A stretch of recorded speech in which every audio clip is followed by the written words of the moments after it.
are blissfully unaware of how much social media profiles are taken into account during a company's hiring process, I'm here to shed some light on that and try to convince the millennials out there to hold themselves to a higher standard online.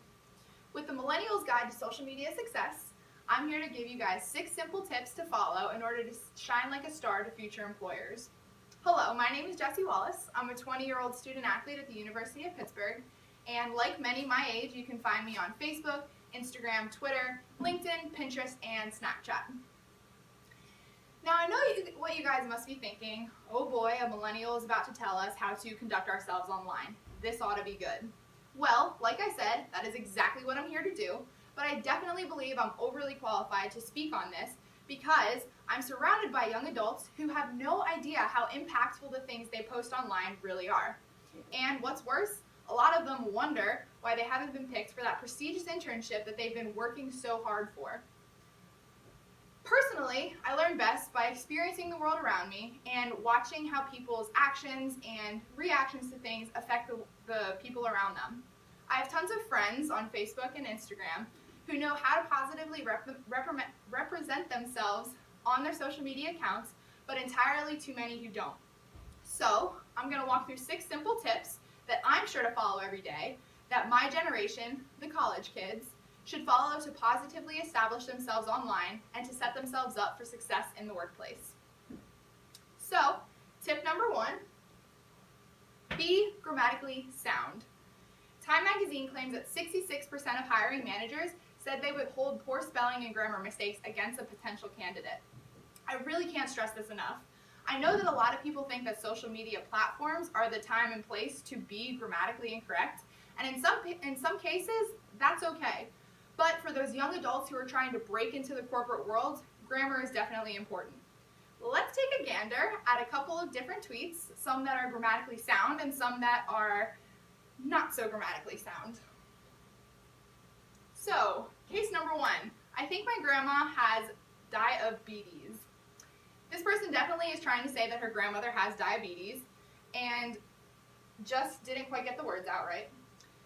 But to a potential employer, someone who sees this might think that this person has poor judgment, doesn't know how to spell, doesn't want to take the time to correct themselves, and this could raise questions to whether or not she should be hired.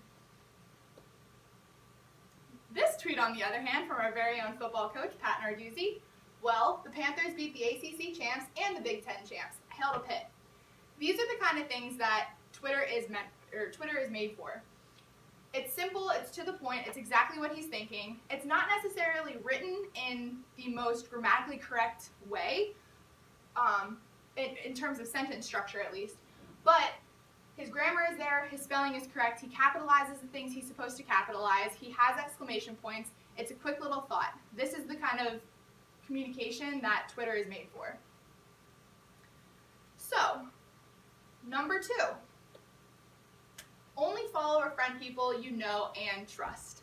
I feel like this is the first thing that your parents tell you to do when you first got that MySpace page back in 2003, but it still holds high value today. By only following and accepting people you know and trust, you are creating a world filled with people who have your best interests at heart. And this is the absolute most important part of having a social media account. It's a simple way to ensure your control over your own personal profiles is to turn on your privacy settings. I know that a lot of people think there's ways around privacy settings, that there's always a way to see what's being posted online, but it's a simple way, and hey, if you're not posting things that you shouldn't be posting for employers to see, you really don't have anything to hide. So having a privacy account, or having your privacy settings turned on for each of your accounts, can actually prove to be really beneficial for you in the long run. You won't have to worry about any unwarranted comments or posts from strangers. You won't have to worry about anyone trying to contact you or trying to figure out where you are or what you're doing through your post. If they don't know you, they shouldn't try to get to know you while hiding behind a screen. That's the basis that I go off. It's something my parents taught me as I was growing up. You should always know the people that you're following and know the people that you're friending online. While I know several young adults only want their likes on Instagram pictures and a lot of followers to say, hey, I have a lot of friends, safety is way more important than all of that. So only accepting people you know and trust is the best way to ensure your safety and sanity online. So let's head to number 3. Post photos of yourself that positively represent you.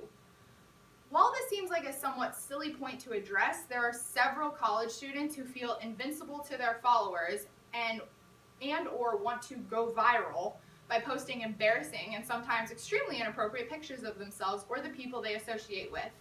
Trust me, folks, a picture like this is not worth it. This woman is trying to make a joke by standing right outside of the Arlington Cemetery up against a sign that says silence and respect, where she's playfully yelling to a friend and flipping the sign off just to kind of contradict exactly what the sign is telling people not to do. And this woman actually lost her teaching job shortly after she posted this picture online. Like I said, and like this picture proves, it's really not worth it. She went viral. She got news coverage. She got people talking about her. Everyone was focused on this woman, but so was her boss. And shortly after she posted this picture, she was fired from her school teaching job. And as of last year, she has not found a job yet because of this picture. Not only do pictures like this represent who you are, but so do memes. And a meme like this, where a cat is telling a human that his tail is on backwards, while some people might not get it right away, a lot of people do, is not necessarily a good way to represent yourself online.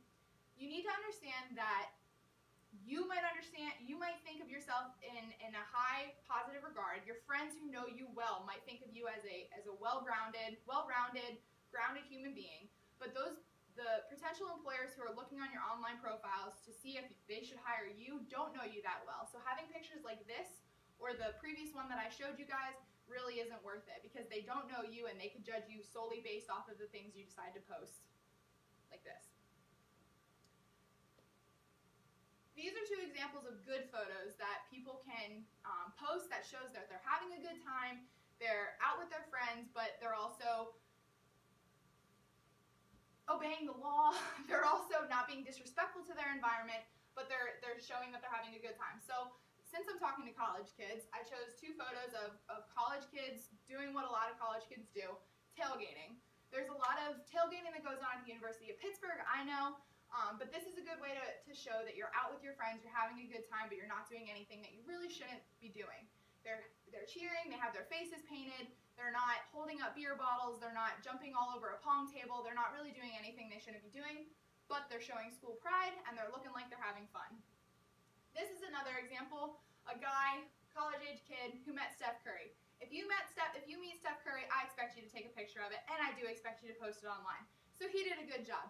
He's not standing here, disrespecting Steph Curry in any way whatsoever. If he's not a fan, if he is a fan, whatever.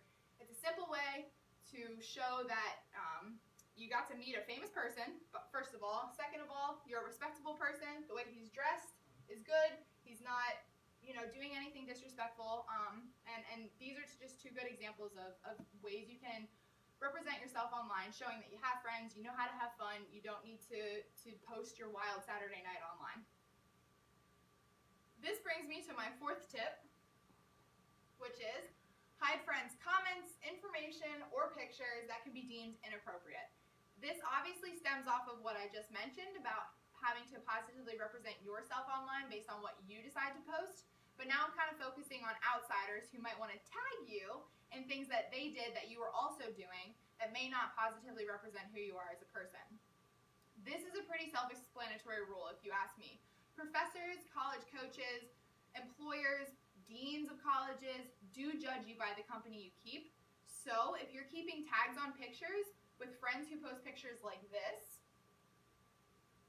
or this, or this, it may be in your best interest to remove yourself from those.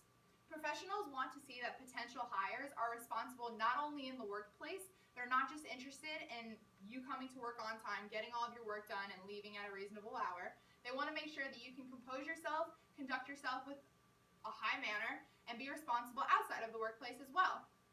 Social media outlets are used to connect people and allow people to express themselves freely however they choose to, but making sure your accounts show the best side of you is something you should really try to keep in mind, because future employers do judge by the company you decide to keep. And by posting pictures like this, while it may have been the best night of your life, it really isn't worth it to go ahead and post this and share this with everybody, regardless of if they're your friends or not, because not everyone has your best interest in mind. And an employer that sees a picture like this probably won't want to go ahead and hire you because they probably don't want this kind of image representing their company. To lead into my fifth point, post statements, retweet, and like items that you would feel comfortable sharing with your parents, boss, or clients in person. Time Magazine posted an article with data that shows that 93% of hiring managers will review a candidate's social profile before deciding to hire them. And that review certainly matters. 55% have actually reconsidered a candidate based on what they find online, and 61% of those reconsiderers that they go through actually end up being negative. Meaning that employers choose not to hire someone based on what they review online. So say a company is stuck between two candidates, and both social media accounts were all right. They weren't anything to write home about, but they were decent. If someone were to review them, to reconsider or look back on a social media account to kind of compare and make adjustments to, is this person a really good fit for us? Do we think that they can compose themselves online, at home, as well as in the workplace? 61% of hiring managers actually opted not to hire someone based on what they found during that review process. So it's something to keep in mind. I have an example of this that is actually kind of funny, but it's a solid example of employers who do actually pay attention to online accounts and will take action if they find something that they don't like. So, for instance, this girl decided to post about how she's not too excited to start her new job tomorrow. She made sure to throw in a couple of curse words. She put ew and a bunch of thumbs downs. So I don't think if I was a boss, I would really like seeing that.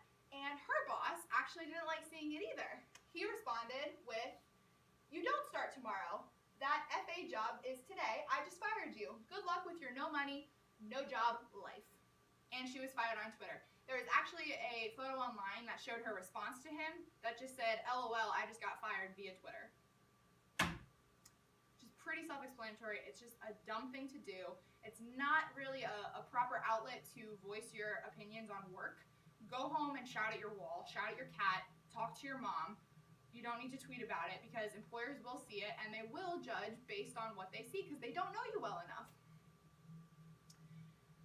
To finish everything off, I have my sixth and final tip for you guys. You are what you choose to post. College kids this day and age seem to realize this a little bit too late in the game. So my goal today was to share a few tips with the young adults in the audience about how to conduct yourselves online to best represent yourselves in the future. It's really not that hard. It's not like taking away this big privilege that you guys all have because it's really just cleaning up an act. You want to be picked for that prestigious internship. You want employers to look at you. You want good recommendations from your college professors, from your coaches, from past employers, and your social media accounts online play a big role in that. A lot of kids nowadays, like me, like I mentioned in the beginning, can be found on multiple platforms, and some choose to act differently depending on what it is. Some choose to be more opinionated on Twitter, and some choose to post maybe not so appropriate pictures on Instagram, and they don't really overlap. But employers nowadays are taking social media accounts into much more consideration than they ever have. So making sure you have these tips in mind when you're going through your social media accounts are important. It's okay to go back and delete things that you don't think should be on there. Just know that once it's online, it's always out there. It's the tip that everyone shares. Your teacher said it, your parents said it, friends say it. Once it's online, it's online. Making sure that it's appropriate is up to you. You always have the green light to go ahead and post something, but it's sitting back and thinking, should I post this? Is this something that I really need to be sharing with the rest of the world? Is this something that positively represents me as a person? Is this something that I can share with my family, share with my future employers, share with college professors that I have now? And if they see that, will they like me? Will they think I'm a good person? Or will they see it and think, I don't really want to associate myself with that person anymore? It's a big back and forth, but it's really not that hard to clean up your act online, and that's something that I wanted to do to help hopefully prevent you guys from misstepping and not getting that job you guys always wanted. So, one final word, you can find me online at jwall_31. Feel free to add me. I promise I have nothing to hide. Thank you very much, everybody.